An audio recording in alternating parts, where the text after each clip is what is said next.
भगवान श्री कृष्ण प्रतिपल कुब्जा इंतजार कर रहे थे कि आ जाएंगे आ जाएंगे आ जाएंगे।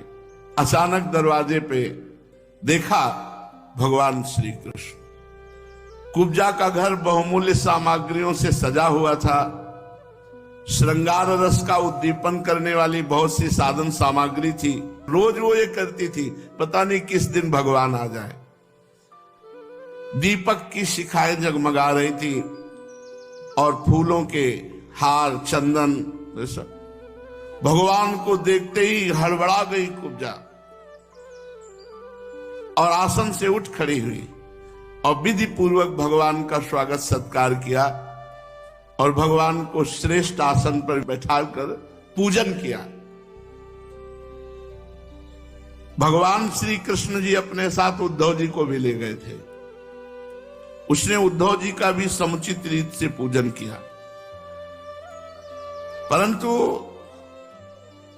वे उसके सम्मान के लिए उसका दिया हुआ आसन छूकर धरती पर बैठ गए। उद्धव खूब श्रृंगार आदि करके और भगवान की तरफ लजीली चितवन से आकर भगवान के पास बैठ गई। भगवान श्याम सुंदर भी लीला बिहारी उसके सुशोभित मेहंदी और कंकण आदि से कर कमल को कहा, संकोच मत करो, बैठ जाओ। पास बैठा लिया। थोड़ी देर भगवान उससे बात करते रहे। अंगराग आदि उसने भगवान को अर्पित किया।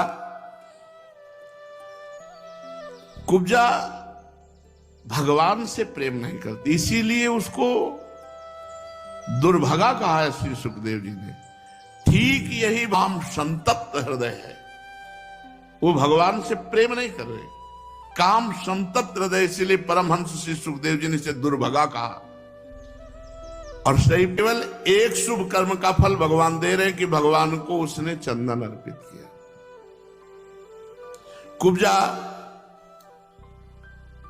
भगवान श्री कृष्ण चंद्रजू के पास बैठकर हाथ प्रयास करते, फिर उनके चरण पकड़कर अपने हृदय से लगाकर अपने गले से श्री कृष्ण चंद्रजू को मेरे साथ रहो ना, उद्धव जी को भेज दो, हमारे साथ कुछ दिन रहो। भगवान हंस दिए। परीक्षित, उसने भगवान का वस्त्र पकड़ के कहा, आपको छोड़ा नहीं जा सकता। भगवान श्री कृष्ण उसको आश्वासन दिया, हाँ हाँ ठीक है, और कहा, उद्धव